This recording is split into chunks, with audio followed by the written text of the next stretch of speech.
خوش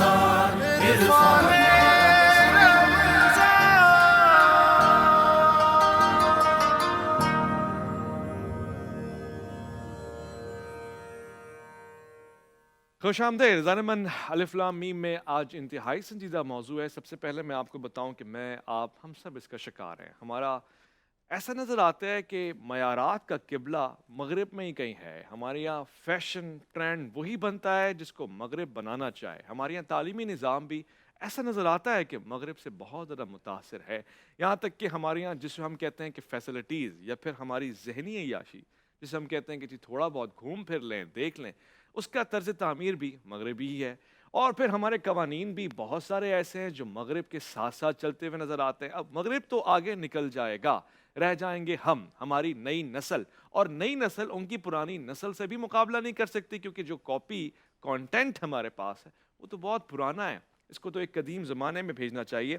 آج اسی موضوع پہ بات ہوگی اور میں ڈاکٹر عمیر صدیقی صاحب کی موجودگی سے، کیونکہ آپ اسلامی نظریاتی کونسل میں بھی ایک کردار نبھا رہے ہیں اور بڑا وہ خوبی انداز سے نبھا رہے ہیں، میں یہ جاننا چاہتا ہوں کہ آج کی نوجوان نسل کا مغربی اقدار کا رجحان انتہائی بڑھتا جا رہا ہے، تیزی کے ساتھ بڑھ رہا ہے، وجوہات کیا ہیں اور اسباب کیا ہیں اور اس کا سدباب کیا ہے؟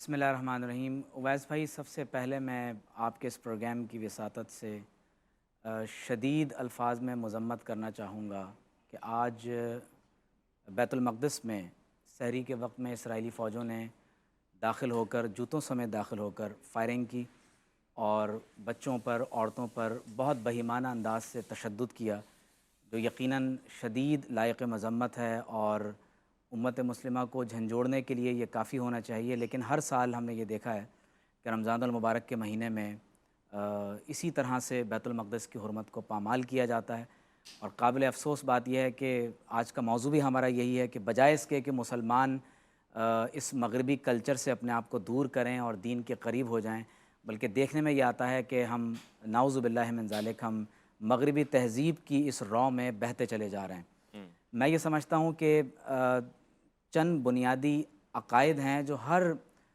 کلچر اور سویلائزیشن کے ہوتے ہیں، ہر تہذیب کا ایک نظام العقائد ہوتا ہے۔ جب تک آپ اس کی میٹا فزکس کو نہیں پہنچیں گے، آپ کبھی بھی اس کلچرل جو نارمز ہیں، جو سویلائزیشن ہے، آپ کبھی بھی اس کی حقیقت کو نہیں پا سکتے۔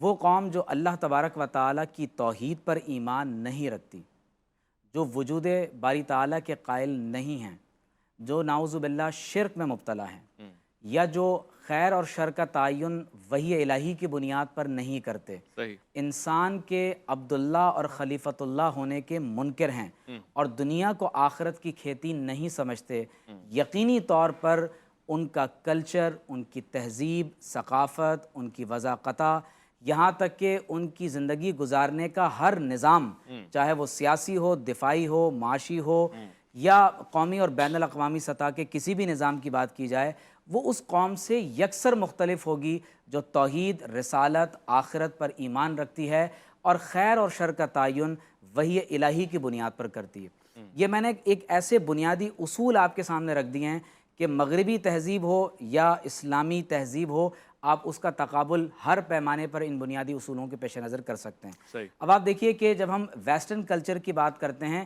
تو مغرب کی بنیاد جن ویلیوز پر ہے اور جس کو آج ریفلیکٹ کرتا ہے universal declaration of human rights یا international covenant on civil and political rights, کہ جس میں فریڈم کی بات کی جاتی ہے۔ ابھی قبلہ پیر صاحب سے بھی بات ہو رہی تھی، تو یہ فریڈم کا تصور دراصل ابدیت کے منافی ہے، کہ انسان جب لا الہ الا اللہ کے بجائے نعوذ باللہ لا الہ الا الانسان کا نعرہ لگا دیتا ہے، تو فریڈم کا ایک ایسا تصور کہ جس میں انسان نعوذ باللہ من ذالک اللہ تعالیٰ کی توحید اور رسالت اور آخرت کا انکار کرنے کے بعد کہے کہ میں نعوذ باللہ اپنا خدا خود ہوں۔ اللہ تعالیٰ نے اسی بات کو یوں فرمایا کہ افرأیت من اتخذ الہہ ہواہ واضلہ اللہ علی علم، اور ایک اور جگہ ارشاد فرمایا کہ ان الانسان لیطغی ان رآہ استغنی، جب انسان اپنے آپ کو مستغنی خیال کرتا ہے تو پھر وہ جو دل میں آتا ہے وہ کرتا چلا جاتا ہے۔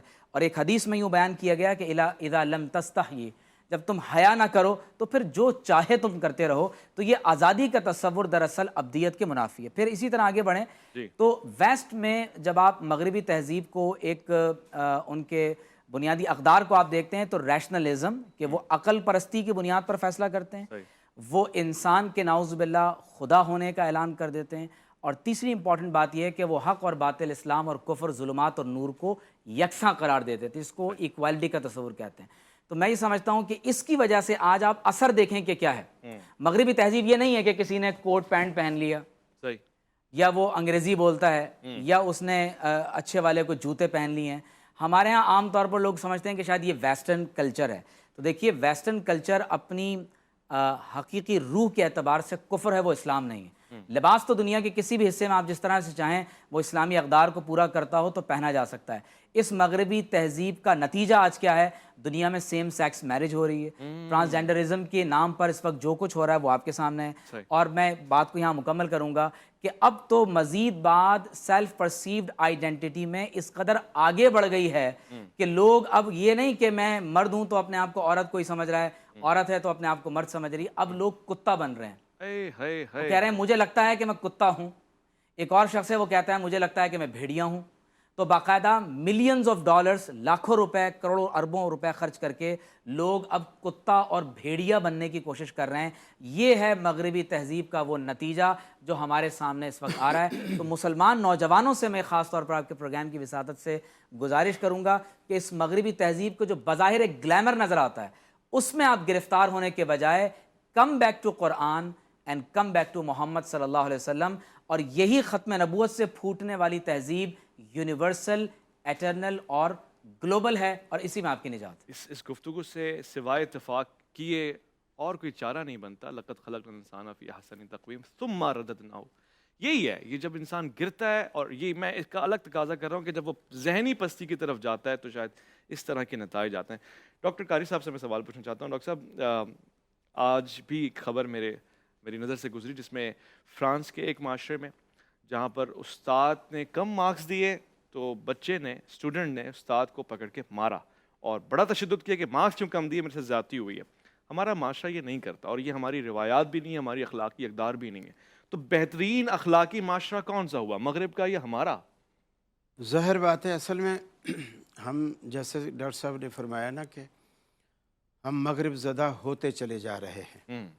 اب ان میں جو خامیاں تھیں وہ ساری ہم اپناتے چلے جا رہے ہیں اور اسی ریس میں ہم لگ رہے ہیں۔ مثال کے طور پر انہوں نے ماں سے محبت کا ایک دن رکھا ہے جس کو مدر ڈے کہتے ہیں، اب ہمارے ہاں بھی وہ چل پڑا ہے، جبکہ ہماری جو اپنی تہذیب ہے، ہمارا جو اپنا کلچر ہے، بحیثیت مسلمان کے ماں کا کوئی ایک دن مقرر نہیں ہے، ساری زندگی ماں کی ہے۔ اسی طرح اساتذہ کا کچھ دن مقرر ہیں، اور جس دن بچے نے پکڑ کے مارا ہوگا وہ اساتذہ ڈے نہیں ہوگا۔ اب ہمیں جو اسلام سبق دیتا ہے، ایک استاذ 12 مہینے آپ کا استاذ ہے، آپ پڑھ کے فارغ بھی ہو گئے، وزیر اعظم بن گئے، وہ جس نے پرائمری اسکول میں آپ کو پڑھایا ہے وہ اب بھی آپ کا استاذ ہے۔ یہ ہے اسلامی کلچر، اسلامی یعنی اقدار جو اعلیٰ اخلاقی قدریں ہیں وہ اس طرح ہیں۔ اب ان کے یہاں ہفتہ ایک صفائی منایا جاتا ہے، اب وہ کلچر ہمارے ہاں بھی آ گیا۔ حالانکہ آپ اسلام کو دیکھیے، اسلام یہ کہتے ہیں النظافۃ من الایمان، تم ہفتہ صفائی منا رہے ہو، اسلام تو یہ کہتا ہے کہ صفائی کا دوسرا نام ایمان ہے، شطر الایمان، یہ اسلام کا حصہ ہے، ایمان کا حصہ ہے۔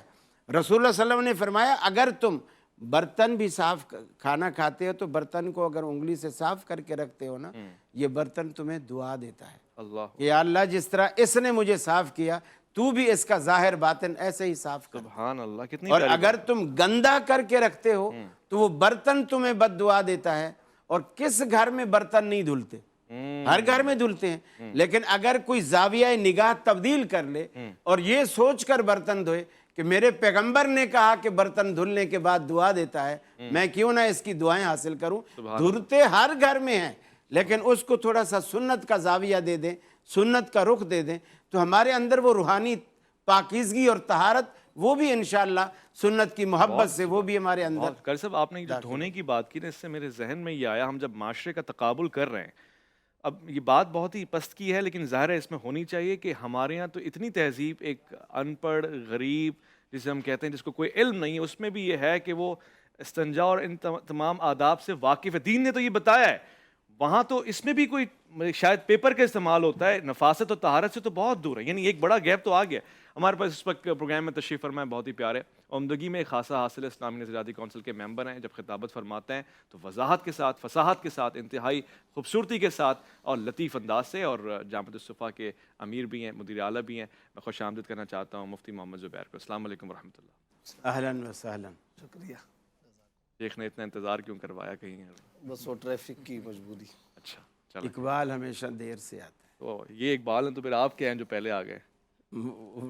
اس کا الٹ سمجھ. انہوں نے کہا حضرت موجود ہے اور حضرت موجود ہے، کافی وافی ہے انشاءاللہ. واہ ماشاء اللہ سبحان اللہ. یہ علماء کی باہمی محبت ہے اور پیار ہے. اس وقت گفتگو قاری صاحب سے ہو رہی تھی اور ظاہر ہے یہی موضوع چل رہا ہے. ہم تقابل بھی کر رہے ہیں، اخلاقی اقدار کو جج کر رہے ہیں کہ یہ مغرب اور یہ میں اور یہ آپ کہاں کھڑے ہوئے ہیں، اور پھر ہمارا قبلہ کیا ہونا چاہیے، کعبہ کیا ہونا چاہیے. سمت طے ہونا بہت ضروری ہے. آج سے بات ہو رہی ہے. قاری صاحب نے بڑی اچھی رہنمائی فرمائی ہے. اس سے قبل ڈاکٹر عمیر صاحب نے جو وضاحت کے ساتھ بتایا کہ یہ معیارات ہیں ہمارے اور اس پہ بات ہونی چاہیے. میں ایک مختصر سا وقفہ لوں گا، ہم اس کے بعد ڈاکٹر صاحب کی طرف جائیں گے، گفتگو مزید ہوگی. اور آج میں نے کہا کہ سنجیدہ اور حساس پہلو پہ بات ہوگی. آپ لوٹ کے آنے لگے ہیں عرفان رمضان میں، آپ کا انتظار ہے. عرفان رمضان، عرفان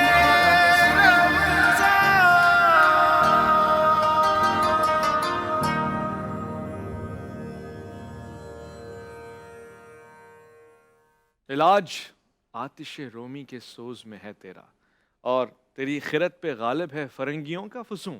آج اس پہ مقدمہ دائر ہوا ہے اور آج اس مقدمے کی سنوائی ہو رہی ہے. یہ میرا اور آپ کا مقدمہ، ہمارے مہذب معاشرے کا مقدمہ جو اس وقت مغرب کی تقلید کر رہا ہے. گویا کہ ہم سب ارادتاً یہ کام نہ کر رہے ہوں مگر کر رہے ہیں، دانستاً یا غیر دانستاً یہ کام ہوتا چلا آ رہا ہے. اور اس وقت میں نے جیسے عرض کیا کہ پروگرام کو مزید فصاحت کی طرف لے کے جاؤں گا. میں مفتی زبیر صاحب سے سوال پوچھنا چاہتا ہوں. مطلب یہ بات تو ہو گئی، آپ سے پہلے یہ گفتگو ہوئی ہے کہ وجہ کیا ہے، اسباب کیا ہے، ہوتا کیوں ہے. مگر یہ مانے نہ مانے مغرب تعلیمی اقدار میں، تدریسی انداز میں ہم سے آگے گیا ہے اور ہم اسی کے کانٹینٹ کو، اسکرپٹ کو ڈسکس کر رہے ہیں، اپنے دائرے میں پڑھا رہے ہیں. تو کیوں ہم اس کے برابر جائیں گے، کیوں اس سے آگے جائیں گے؟ ہم تو پیچھے رہ جائیں گے. فرق کیا ہے اس میں اور ہم میں؟ بسم اللہ الرحمن الرحیم، نحمدہ و نصلی علی رسولہ الکریم، اما بعد. دیکھیں، سب سے پہلی بات تو یہ ہے کہ ہمارے ہاں مغرب کے حوالے سے دو قسم کے جو رویے اپنائے جاتے ہیں، میں سمجھتا ہوں وہ افراط و تفریط پر مبنی ہیں اور اسٹریم لائن پر ہم چلے جاتے ہیں. ایک طبقہ ہمارے ہاں سے وہ اٹھتا ہے جو کہتا ہے مغرب از اول تا آخر بالکل شر، باطل، حرام، غلط، اس کی ہر بات غلط، اس کی ہر سوچ غلط، اس کی ہر ٹیکنالوجی غلط، اس کی ہر چیز کو غلط ثابت کرنے پر زور لگاتے ہیں. اور افسوس کی بات یہ ہے کہ اس کو سمجھ رہے ہوتے ہیں کہ شاید یہ دین اسلام کی خدمت ہے. اچھا، ایک اور طبقہ ہے جو ہمارے کچھ لبرلز اور کچھ سیکولر دوستوں کا، وہ اس قدر ان کا چارم معاشرے اور سوسائٹی میں پیش کرتے ہیں کہ اگر تم لوگوں نے ترقی کرنی ہے تو تمہیں مکمل طور پر ان کے رویے اور طریقے اختیار کرنے ہوں گے.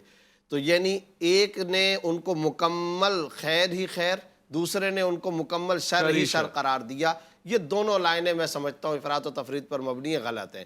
اصل جو نقطہ نظر ہونا چاہیے وہ یہ ہے کہ اگر وہاں کوئی صالح اور حکمت کی بات ہے تو اس صالح بات کو، اس صالح حصے کو لینا چاہیے. مثال کے طور پر آج اگر وہ سائنس اور ٹیکنالوجی کے اندر ترقی کر رہے ہیں تو اس چیز کو ہمیں لینا چاہیے.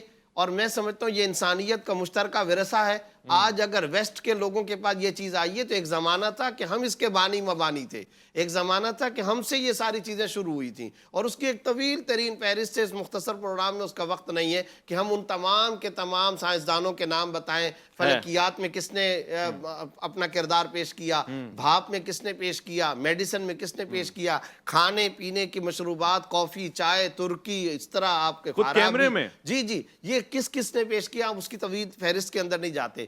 تو درمیان کا راستہ نمبر ایک یہ ہے. نمبر دو بات یہ ہے، مغرب کا پورا نظام دراصل دو چیزوں پر مبنی ہے.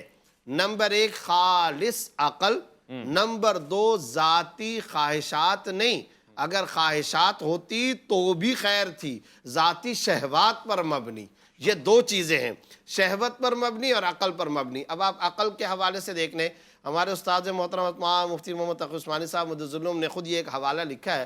ایک بہت بڑے ویسٹ کے مغربی مفکر کا. اس نے کہا کہ یار مجھے یہ سمجھ میں نہیں آتی جب لڑکا گھر کے اندر جوان ہو جاتا ہے، اب یہ ایک مغربی کا مفکر ہے، یعنی آکسفورڈ کا ہے، کئی کتابوں کا مصنف ہے. اب اس کی اگلی بات سنیں. یہ خالص عقل پر چلنے والا نظام، خالص عقل پر چلنے والا آزاد رویہ کہاں تک پہنچا رہا ہے. وہ اپنی کتاب کے اندر لکھتا ہے، جس کو حضرت نے بھی کوٹ کیا ہے. اس نے کہا میں یہ سوچتا ہوں کہ ایک گھرانے کے اندر ایک آدمی جب نوجوان ہو جاتا ہے تو اس کے ماں باپ اس کے رشتے کے لیے باہر کسی لڑکی کو تلاش کرتے ہیں، رشتہ تلاش کرتے ہیں.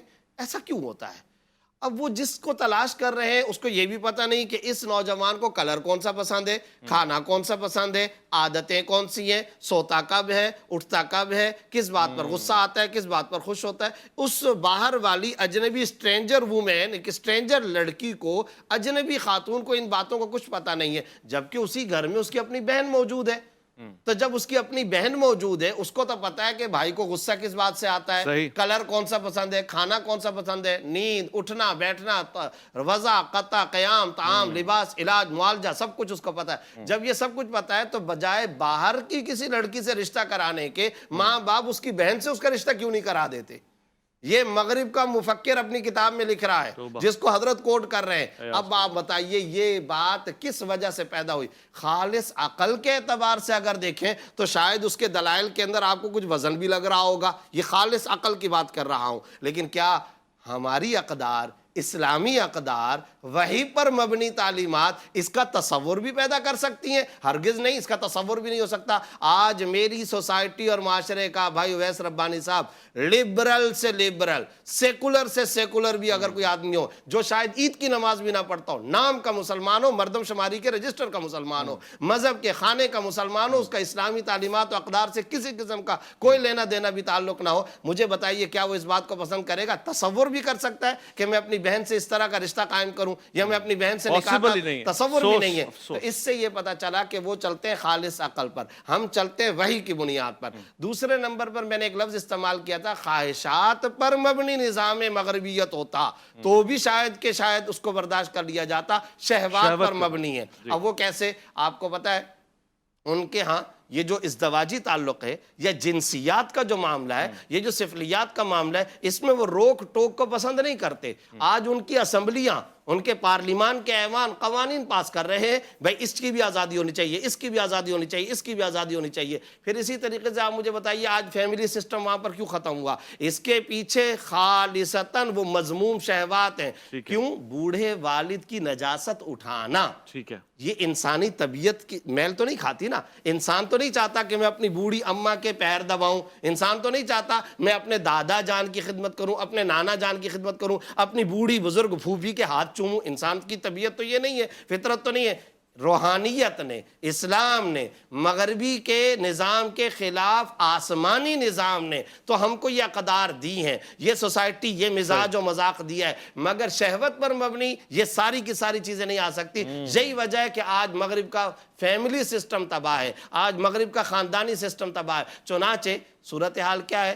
عید پر وہ بلاتے ہی رہ جاتے ہیں، ان کے ماں باپ پیسے ادا کیے جاتے ہیں مسکراہٹ کے بدلے کے اندر، قیمت پے کی جاتی ہے. اور بہت زیادہ اگر کوئی وفادار بیٹا ہوگا تو وہ وفادار بیٹا یہ کہے گا ہاں اب میرے بوڑھے باپ کو تم دفنا بھی دو، میرے اکاؤنٹ کو آپ یہاں سے ڈائریکٹ کر دینا، وہاں پر پھولوں کا گلدستہ قبر پہ چڑھا دینا، میرے پاس آنے کا ٹائم نہیں ہے. یہ ہے زمین و آسمان کا، یہ زوال ہے اور یہ انسانی اقدار کا زوال ہے. مفتی صاحب سے اتفاق کرتے ہوئے ایک نقطہ میں نے کہیں دیکھا ہے کہ اس میں کچھ تبدیلی بھی ہے یا پھر میری سمجھ کے لیے ہے.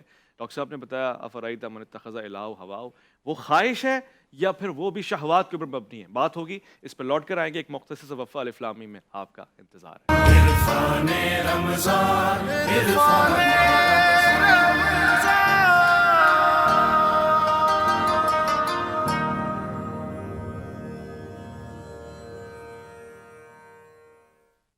پرانی سیاست گری خور ہے، زمیں میر و سلطان سے بیزار ہے. گیا دور سرمایہ داری گیا، تماشا دکھا کے مداری گیا. ہر نسل ایک جدید تقاضے کے تحت آگے بڑھتی، اور یہی حضرت علی کرم اللہ وجہ نے فرمایا کہ اپنی نئی نسل کو آگے کی تعلیم دو، پیچھے کی چیزیں ساتھ ساتھ سیکھتی جائے گی وہ. میں یہ موضوع تو اپنے ساتھ ساتھ رکھوں گا مگر میں بارہا جو آپ کو بتاتا رہا کہ ایک انتہائی حساس اور سنجیدہ مسئلہ ہے جس پہ گفتگو ہونی چاہیے. اب اس پہ گفتگو ہوگی کیونکہ پیر سید شبیر حسین شاہ گیلانی صاحب تشریف فرمائے اور ایک ایسا یہ کام کر رہے ہیں کہ نہیں معلوم کتنے لوگ ارادتاً اس میں شامل ہیں مگر بہت ساری ہماری جوان نسل اس کا شکار یا تو ہو رہی ہے یا ہو جائے گی اگر آپ جیسے لوگ آگے نہیں آئیں گے. شاہ صاحب یہ کیا کام ہے, کس طرح سے آپ خدمت فرما رہے ہیں, اور پھر توہین کا معاملہ اور پھر اپنے جسم کے اوپر اور مقدسات یہ نام لکھنا گر نہیں گئی ہے ہماری مزاج اور ہماری سوچ؟ بسم اللہ الرحمن الرحیم. اب دیکھیے کہ علامہ اقبال رحمۃ اللہ علیہ نے آج سے تقریباً 100 سال پہلے ایک بات کی طرف اشارہ کیا تھا کہ یہ جو شر کی طاقتیں ہیں یہ مسلمانوں کا رشتہ حضور تاجدار کائنات سے کاٹنا چاہتے ہیں, اور وہ جو رستہ اختیار کر رہے ہیں وہ رستہ یہ ہے کہ وہ فاقہ کش جو موت سے ڈرتا نہیں ذرا, ہائے ہائے, روح محمد اس کے بدن سے نکال دو. اور یہ روح کس طرح نکالنی ہے وہ بھی علامہ نے ذکر کیا کہ فکر عرب کو دے کے فرنگی تخیلات اسلام کو حجاز و یمن سے نکال دو. تو یہ ہم دیکھتے ہیں کہ ماڈرنائزیشن کے نام پر, جدیدیت کے نام پر, آزاد خیالی کے نام پر اس وقت ہمارے معاشرے میں یہی کچھ ہو رہا ہے کہ فکر عرب کو فرنگی تخیلات کے ذریعے اسلام کو یہ اس یمن سے حجاز سے نکالنے کی کوشش ہو رہی ہے. اس وقت ہم دیکھتے ہیں کہ امت مسلمہ کے لیے بہت سارے مسائل ہیں, بڑے بڑے چیلنجز ہیں, اور ان میں سے ایک بڑا چیلنج بے حیائی کا ہے. اور بات بے حیائی تک رہتی تو وہ بھی قابل برداشت نہیں تھی, لیکن اب یہ معاملہ بے حیائی سے آگے گزر کر یہ بلاسفیمی تک, گستاخی تک پہنچ چکا ہے. اور عام طور پہ جب ہم گستاخی کی بات کرتے ہیں تو سننے والے کے ذہن میں یہی بات آتی ہے کہ کسی نے کوئی غیر معتاد جملہ کہہ دیا ہوگا, کسی نے کوئی تحریر لکھ دی ہوگی, یا کسی اقلیت نے کوئی ایسا کام کر دیا ہوگا, یورپ میں کچھ ہو گیا ہوگا.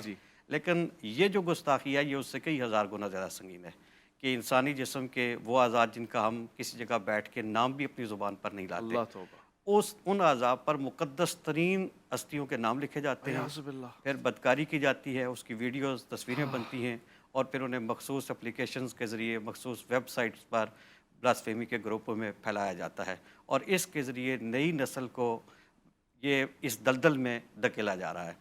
اور یہ جو کچھ ہو رہا ہے یہ ایسا نہیں ہے کہ یہ دنیا کے کسی اور ملک میں ہو رہا ہے, یہ ہمارے وطن عزیز میں ہو رہا ہے. وہ ملک جس کے لیے ہمارے بزرگوں نے, ماؤں بہنوں بیٹیوں نے جانوں کے نذرانے پیش کیے, کلمے کی بنیاد پر جو ملک قائم ہوا, اس ملک میں تاجدار کائنات کی گستاخی ہو رہی ہے, اللہ کی گستاخی ہو رہی ہے, اور اللہ کے رسولوں کی, صحابہ کی, اہل بیت اطہار کی, ازواج مطہرات کی اور قومی پرچم کی اس انداز کے ساتھ توہین ہو رہی ہے.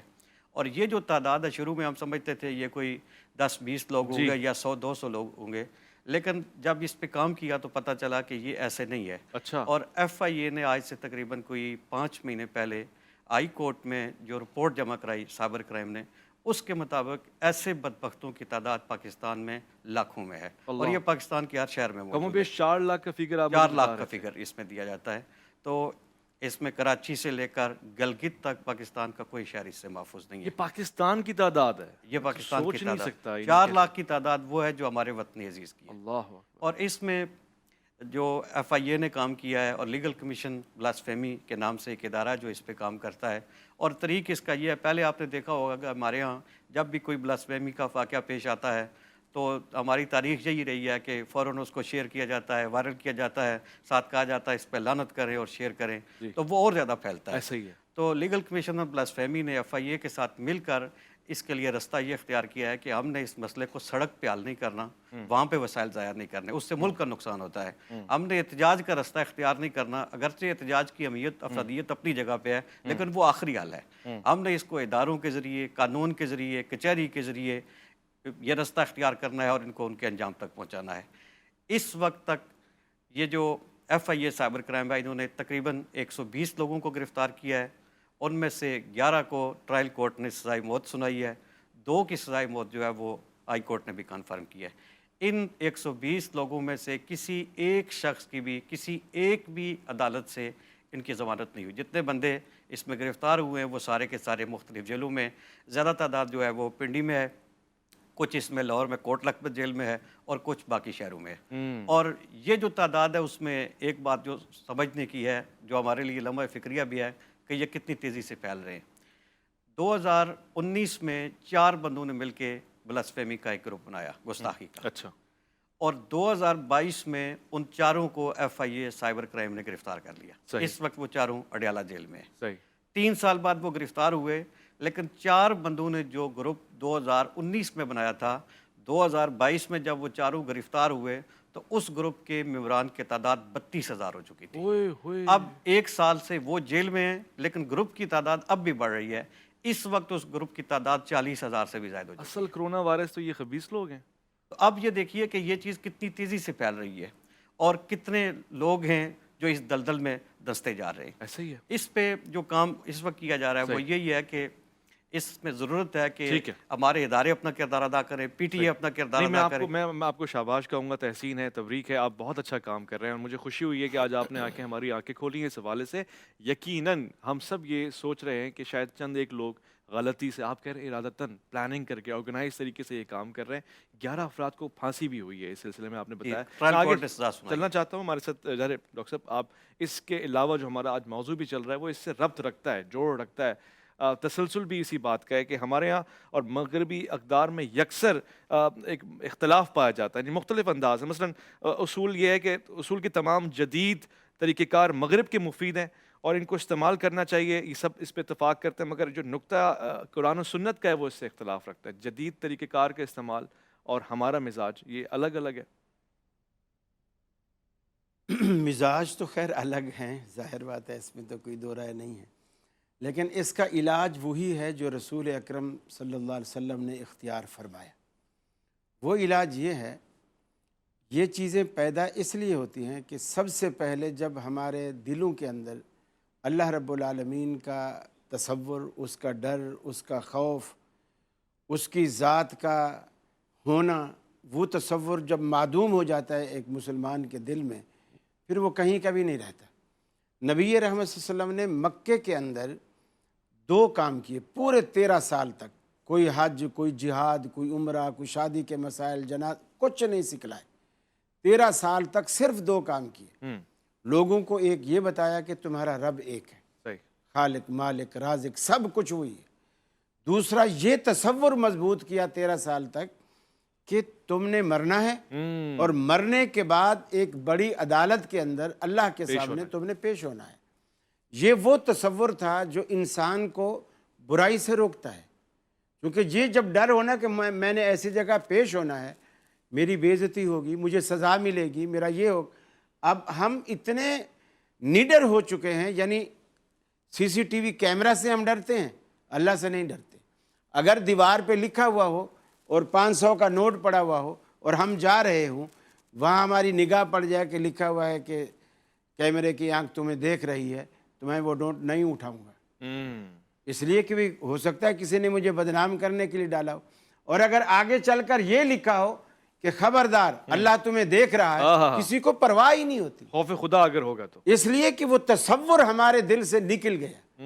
اور رسول اللہ صلی اللہ علیہ وسلم نے اصلاح کا جو پہلو اپنایا وہ یہی سب سے پہلی چیز تھی کہ پہلے اللہ رب العالمین کا تصور مضبوط کیا جائے، پھر آخرت کا تصور۔ اب آپ دیکھیں نا کہ ابو سفیان ایک موقع پر رسول اللہ صلی اللہ علیہ وسلم کے سامنے ایک بوسیدہ قبرستان سے ایک ہڈی لے کر آئے، اور اس نے آ کر ابھی یعنی وہ ایمان نہیں لائے، اس وقت کی بات، آپ کے سامنے آ کر اس نے ایسے مسلا ہڈی کو انگلیوں سے، اور وہ ہڈی ریزہ ریزہ ہو کر زمین پہ گرنے لگی، اور جھٹ سے اس نے ایک سوال کیا، میں یحیی العظام وہی رمیم، قل یحیی الذی انشأ اول مرۃ، کہ آپ ہر روز ہمیں یہی کہتے ہو کہ دوبارہ زندگی ہے، اتنی پرانی ہڈی جو انگلیوں کے مسلنے سے راکھ بن چکی ہے، خاک بن چکی ہے، اس کو بھلا کون زندہ کرے گا؟ اللہ تبارک و تعالیٰ نے فوراً جبریل کو بھیجا، اس سے پہلے کہ آپ کچھ جواب دیں، جبریل جاؤ ہماری طرف سے جواب دو، رسول اللہ صلی اللہ علیہ وسلم سے کہو قل، کہ انہیں جواب دو، یحیی الذی انشأ اول مرہ، کہ بدبختو تمہیں پہلی مرتبہ جب تمہارا ڈھانچہ نہیں تھا، خاکہ نہیں تھا، تمہارا نام نہیں تھا، تمہارا یہ جسم کا کچھ بھی حصہ نہیں تھا، اس نے تمہیں پیدا کیا، اس پہ تو تمہیں تعجب نہیں ہو رہا، اب تمہارا سب کچھ موجود ہے اور دوبارہ وہ تمہیں پیدا کرے گا، اس پہ تمہیں تعجب ہے۔ تو یہ آخرت کا تصور جو ہمارے دل سے نکل گیا ہے، ہمیں اللہ کی دربار میں پیشی کا خوف ہی نہیں ہے، اور صحیح فرمایا۔ جب وہ خوف نہیں تو پھر ہمیں گناہ پر جرت ہوتی ہے۔ وہ قرآن کیا کہہ چکا اللہ تعالیٰ انسانی حین من دہر لم یکن شیئا شیئا مذکورا۔ مذکورا۔ کیا اوقات تھی، اور پھر اس پہ افتخار، اور پھر اس پہ غرور اور تکبر، اور پھر یہ کہ اپنی رب کو بھول جائے، اور یہ بھی کہ اسی کی طرف لوٹ کے جانا ہے، اور اس کے باوجود ہمارا مزاج۔ بہت اہم بات ہے کہ ہم کیمرے کی آنکھ سے تو ڈر رہے ہیں، ہم خدا کے دیکھنے سے نہیں ڈر رہے، جبکہ سکھایا تو یہ گیا کہ نماز میں اس حد تک خشیت اور تقوی اور زہد ہو کہ جیسے کہ تم اسے دیکھ رہے ہو، اور اگر تم اسے نہیں دیکھ رہے وہ تو تمہیں دیکھ رہا ہے۔ عرفان رمضان عرفان